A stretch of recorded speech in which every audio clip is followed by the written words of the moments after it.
Il y a forcément, je le disais, du monde sur les routes pour ce long week-end de l'Ascension. 4 jours de week-end, vous êtes peut-être en train de charger les bagages dans la voiture.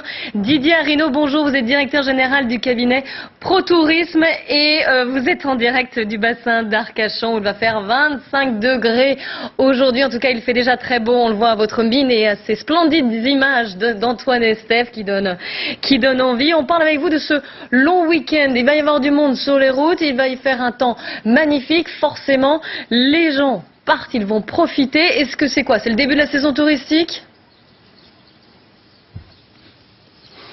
Alors c'est le début de la saison touristique, d'autant plus que depuis le début du mois de mai, la fréquentation est en forte baisse et après un premier trimestre difficile pour les acteurs du tourisme, avec une baisse des clientèles étrangères, avec des Français qui ont été un peu attentistes, c'est véritablement le lancement de la saison, avec une fréquentation digne d'un mois d'août.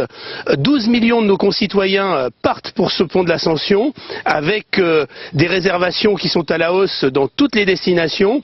Il faut savoir que l'on frise les 100% de taux d'occupation aux alentours de 95% sur les grandes stations emblématiques du tourisme français.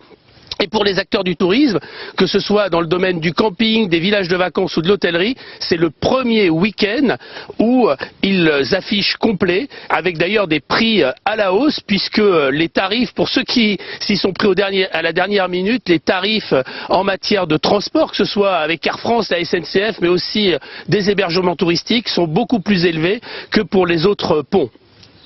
Qui va faire du bien aux professionnels du tourisme, comme vous le dites. Mais allez, si on s'y est pas pris à l'avance, on hésitait, le temps était maussade un peu avant. Alors là, si on veut partir en dernière minute, c'est encore possible ou alors il va falloir dépenser des fortunes? Alors quand on est parisien, c'est tout à fait possible. Il y a des destinations, je pense à la Normandie, une station comme Bagnoles de l'Orne, où il y a encore des disponibilités. Je pense à l'Aube, en Champagne, avec un parc à thème qui s'appelle Nigloland. Ça peut être très intéressant avec les enfants. Je pense que lorsqu'on est lyonnais, à une destination comme le Jura, qui est une très belle destination avec des hébergements, et notamment un hébergement atypique dans des campings Sunelia, ça peut être tout à fait intéressant.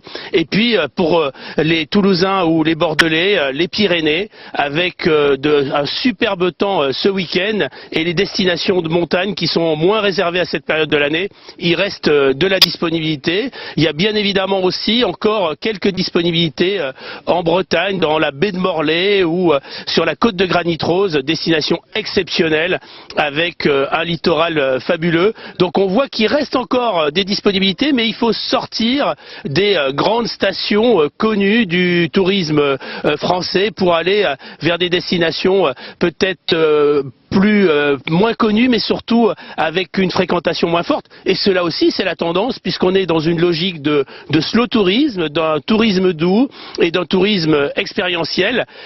Et puis les villes. Parce qu'il y a aussi énormément de nos concitoyens, et plus particulièrement les jeunes, qui décident d'aller faire du tourisme urbain. Et la grande star encore cette année, c'est Bordeaux avec sa Cité du Vin. Mais il y a aussi en ce moment une destination très prisée. Ça fait énormément de possibilités, voilà. Et puis championnat du monde de surf, puisqu'on est dans les temps. Il faut en profiter. En tout cas, ce week-end, on l'a bien compris, c'est la saison touristique qui démarre. Un grand merci à vous. Puis c'est important de sortir aussi des sentiers battus. Merci à vous. Profitez bien de ce superbe temps et merci à Antoine et Steve.